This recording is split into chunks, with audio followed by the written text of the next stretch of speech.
must be the promotion of world revolution and a one-world communist state. Economy driven by slave labor from the gulags, to build a global empire that encompassed the captive nations of Europe, the Muslim republics, and now outposts throughout Central and South America, Asia, and Africa. And as long as they at the same time have openly and publicly declared that the only morality they recognize is what will further their cause, meaning they reserve unto themselves the right to commit any crime, to lie, to cheat, in order to attain that, and that is moral, not immoral. And we operate on a different set of standards. The defense would now like to call Mr. Rick Ross to the stand.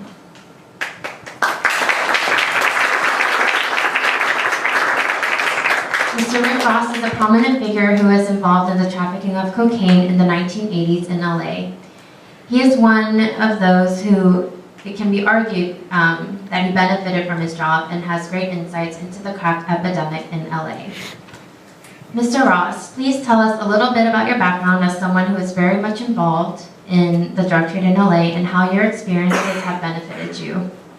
Well, I grew up in South Central Los Angeles. Can we get the mic one second? We got to hear you, Ricky. Okay. I grew up in South Central Los Angeles. For some reason, I never learned how to read or write until I was 28 years old. My opportunities looked at blink. I was a striving athlete who, at one time, had all intentions to do the right thing. I can remember at one time in my life wanting to be a cop, or a firefighter, or maybe even an airplane pilot. But after I couldn't fill out an application, all those things changed. And what I noticed was my opportunity was an opportunity to sell cocaine. It was so profitable that I couldn't believe it. I was like, wow, when my friends first showed it to me. He showed me a piece of cocaine that was about the size of a match head, and he told me that it was worth $50. I was blown away. How could it be for something so small to be so valuable? And that was my introduction. I didn't think I was going to live past 24. Going to prison was not something that I was worried about.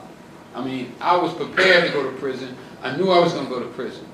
But it didn't deter me from what I was doing because I felt that that was part of my culture. All my big homies went to prison, so I'm supposed to go to prison too. Well, I want to be the one who changed all that. I want to be the one who let these kids know that even though you're at the bottom, even though they consider you dirt, that you can still rise up to the top, that you can go as high as you want to go, and not to let anybody else stop you, and stick with what you believe. Well, since I've been home, I've been doing that. I've been traveling the country speaking. I learned from reading The Richest Man in Babylon. So if you get a chance, well, you should, not if, you should read this book, because I believe that these books are the books that will help us get back on track. So, Ricky, thank you so much. We know you have 4 in the morning and you took your time on a night where we understand what you're having to deal with tomorrow morning. I want to just sum up with, you were tried, not the CIA. Absolutely. And I can tell you what they said about the CIA, because I use that in my argument. I can tell you real quick. Well, what I did is I argued that the CIA, that I shouldn't be prosecuted if I got my drugs from the government. How can the government give me my drugs and prosecute me for selling my drugs? Their argument was that the government was not on trial, that I was, and they didn't care who I got my drugs from, that I was a drug dealer, and that I should go to prison. And then now, just one more summing up. Now, you have not only made a huge transition, now you're actually doing the work, you're committed to the youth, and this total change in your reality and what you're contributing. And the reason you're going to court tomorrow is because technically you're not allowed to do the work that needs to be done because of the way the laws are. And so where Absolutely. you'd be most effective and where you're needed, you're not allowed to serve, right? Absolutely. I think that I can relate better to guys in prison than I can to anybody else in the world. I spent my last 20 years with guys that was in prison. I know how they think, I know what they eat, I know what they go through. So I feel that my most effectiveness would be working with guys in prison. I've been trying to get to where I can visit the prisons and talk to the guys. And the juvenile halls especially. And the juvenile halls. They allow me to go to juvenile hall, a few juvenile halls. But that's why I feel that my service would be best served, because I can tell those guys how they should be doing their time and how they should be preparing when they get on the streets.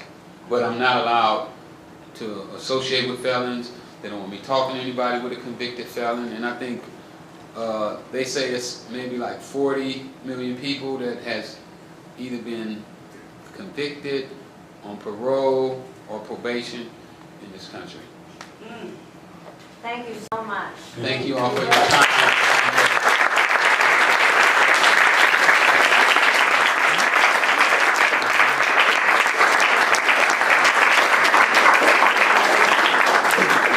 And that is the basic upshot.